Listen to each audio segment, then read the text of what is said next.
The words design classic are bandied around a lot today, okay? People talk about packs and knives and the real classic or design classics. Um, and quite often that's not merited, okay? It's a little bit of an exaggeration, right?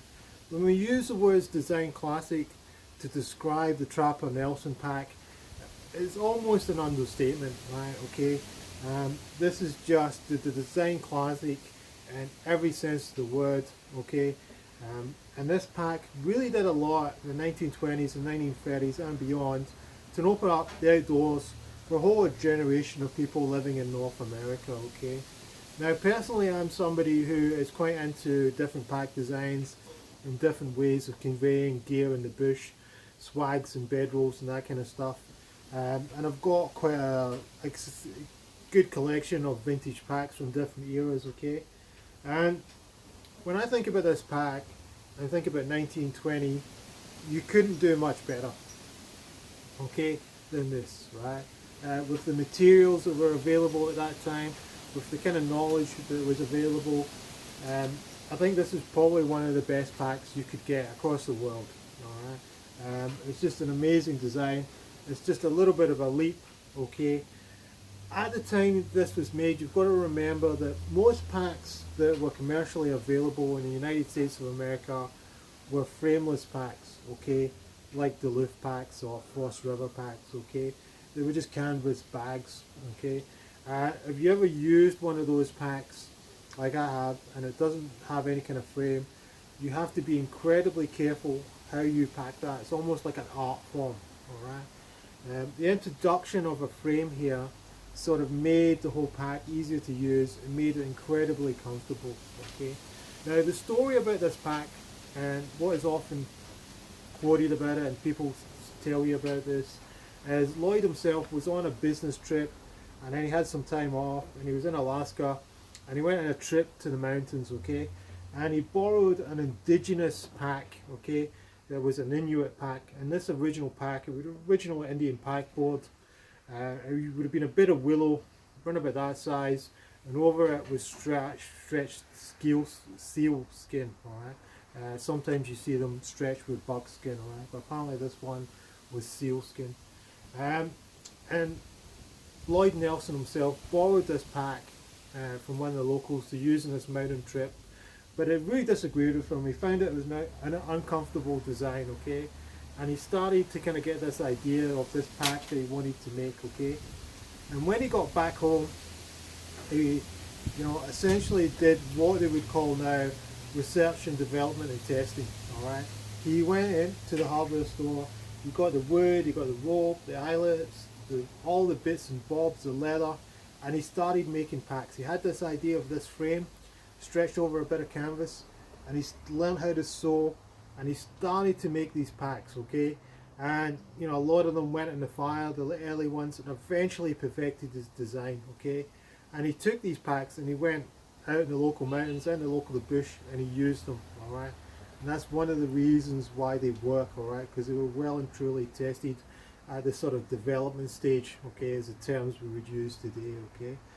So the pack itself comes in two parts, okay. So we have the board, all right, and then down here, we'll put this on in a second, have a look at it. We actually have the pack, which is a nice big capacity pack. This one's a little bit later. This is maybe from the 1950s. This one's made in Vancouver, but it still follows very closely. There's one or two things that's a little bit different with it, but it follows quite closely the original packs that were made in the 1920s, okay. But the pack itself, so obviously the pack can be separated from the board, okay. And then this is a little nifty design feature of it, and this will allow you to do things like this. So if you've got tools, you can strap tools to the pack and transport them to camp, to and fro, whatever the case may be. And also in terms of people who are trapping or hunting in the bush, obviously you can go out your trap lines, you can put game on this, take it back to camp, process it, whatever's going on, right? So this ability of packs, external frame packs where you can separate the pack from the board, is a really useful feature, okay? But we'll put this on, we'll have a look at it and just see how it looks on. Okay, bit of an overview. The side view obviously, turning round to the back.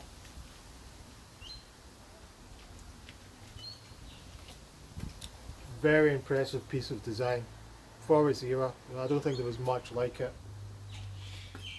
Streets ahead from what a lot that was going on in the market at the time, and I was very impressed the first time I used this, having used so many vintage backpacks, just how comfortable it is. This piece of canvas stretched over the back like this just makes for a very, very comfortable pack. Okay, I also like the way it's a little bit more modern in the sense that, you know, it's higher up like this, so you can put heavier items near your shoulders where they need to be. With some of the other pack designs from the past, you can see all the weight is a lot lower down. This is a little bit more in step with some of the more modern equipment and the way that it approaches things, you know. Obviously more modern equipment is more comfortable. You know, it's a lot of it has developed since this pack was made. By today's standards, it's incredibly primitive, but anybody who thinks this pack is not cool, I'm probably not going to like them. Okay. This particular pack probably needs a little bit of restoration work on it. I've done a few temporary repairs here with cable ties and all this kind of stuff. That might be a future video. But I just wanted to give you guys a little bit of an overview of the pack on.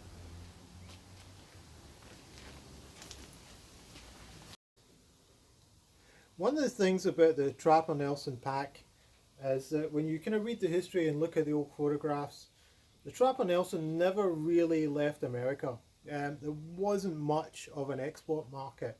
You don't really find them in the UK or in France. Okay, they seem to be quite a uniquely American pack. Okay, in Europe at that time, roughly the same period, 1920s, 1930s, 1940s. The go-to design for any kind of buddy going outdoors was this. This is the A-frame pack developed by Ole Ferdinand Bergen, okay, often referred to as the Bergen pack, a company which is still going today. This one's made locally by a manufacturer called Paddy Palin. Okay, so it's quite a kind of different thing going on. In America, this was an incredibly popular design, but almost unheard of outside of America. The rest of the world, Australia and Europe, were predominantly using the A-frame design. Another thing about the Trapper Nelson and how things developed is that as we head into the 60s and the 70s, we can actually see, although the Trapper Nelson really fell out of favour and, you know, was no longer being purchased in any kind of quantities, its design did influence the later generation of packs. Okay, so if we look at this pack, this is a pack from New Zealand. Okay, this is called the Everest. This is fairly typical of a lot of the kind of packs you get in the 70s. You can see with the 70s and 60s you had this H-frame design, which was very, very popular. Here we have another pack from the 1960s. Okay, very, very popular design. This is the L35 from Sweden. Okay, this is a military pack, as with the other one, this is a civilian one. And you can see if we look at the two packs, obviously, essentially this is just a modernized version of this, do you know what I mean? In terms of the basic design concept, there's not much in it, do you know what I mean? These H-frame designs, they came into prevalence in the late 50s, 60s and into the 70s. You know, they do owe something, alright, to their predecessor, alright. I suppose you could say this is the ancestor of that style of pack, the Trapper Nelson, okay. If we look at a modern pack here, this is fairly typical of the kind of thing you will get today. You know, it just shows you how far things have come in terms of materials and technologies and the mindsets of people and this kind of stuff, you know. But I don't know, there's still something about this pack I really like. I really like the history, and there's a certain mystique and a romance attached to it. So this particular Trapper Nelson pack that I have It's probably near the end of the production run, okay? This would be some of the last batches of Trapper Nelsons to be made. This one was probably made sometime in the 1950s, okay? Pioneer brand, Trapper Nelson. This is Indian Pack board number 3. So apparently there was different configurations with the pockets, okay? Number 3 seems to be a fairly popular choice, and it's made by Jones Tent and Awning Limited, Vancouver, British Columbia, okay? Again, probably near the end of the kind of like mass production of this pack, although apparently they sort of eventually died out in the 1980s. By the 1960s, this is starting to get really, really old. This is Grandpad's old pack by 1960s, okay, by the mid 1960s. We can see here quite an interesting detail. We have an early type of nylon webbing material here, some concession to modernization. In the original pattern, these were leather, and then the later editions in the 1920s and 1930s, these were canvas. Okay, they're quite wide, they're quite comfortable. It's quite a nice material. This is not like modern nylon, it's kind of a little bit more tactile. Okay, and we turn this guy over, and then you can see the pack. I've just got this packed out with, you know, clothing, alright, just to give it the shape. That's quite a big lid that goes over that you can stuff things in, like blankets and stuff like that. But in pretty good condition for the age, okay. The woods that were used seems to be some kind of oak and possibly some kind of pine, although I've never been totally able to pinpoint it exactly, okay. I just wanted to finish off the video by talking about what do you do if you want to get one of these packs, if you want to own one and have it and take it and use it out in the bush, okay? And that can be a little bit of a problem because the last ones to be made to officially go off the production line were in the 1980s, made by Traeger in Washington, okay? Now, probably the main place you're going to look is online, alright? And they're not cheap. If you look at eBay and auction sites, you're talking bare minimum 200 bucks, alright, US, alright. Quite often more than that, alright. They're highly collectible packs. Generally, you're not going to get them cheap. If you live in North America, there is always a chance you're going to get one, garage sale, salvos, that kind of thing. But, you know, obviously they're becoming somewhat rare. And people have these things now. They look at you know, the internet, they look at the value, and they put a price tag on it. So there's not that many bargains out there anymore, okay?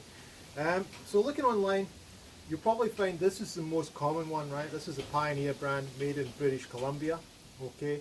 And then you'll also find the other manufacturer of this pack in the US was Traeger in Washington. The Traeger, which was the original manufacturer, they seem to go for a little bit more. This one seems to be a little bit more common, okay? Alright. There's a few variations in the design. They're all sort of basically the same. There's also a few packs out there that are Trapper Nelson like, which were obviously kind of bootleg versions, okay? They weren't the official Trapper Nelson, but they were very, very similar, okay? So that's something to look out for, is it an original Trapper Nelson, okay? Usually that's the two sort of canonized brands, I suppose you would say. This one, the Pioneer brand, and Traeger in the States, okay? Another thing that you see with this pack is quite often you'll just find this part sold separately, okay? Over the years, the board has got separated from the pack, and you'll just see this bit sold by itself. Personally, I'd rather have the whole pack, okay? So they can be a little bit hard to get hold of. Another option, if you've got a little bit of woodworking skill, a little bit of skill with leather, and you can sew a bit of canvas, is to make your own pack, okay? There's a few videos on YouTube where people have done that, okay? Certainly that is an option. There's also a few different learning resources online that are going to help you with that, but that is certainly one way you could go, alright? If you buy a vintage one, you're probably looking at doing a little bit of restoration work on it. It's unlikely it's going to come in perfect condition. At the very least, you're probably looking at maybe replacing some of the leather straps.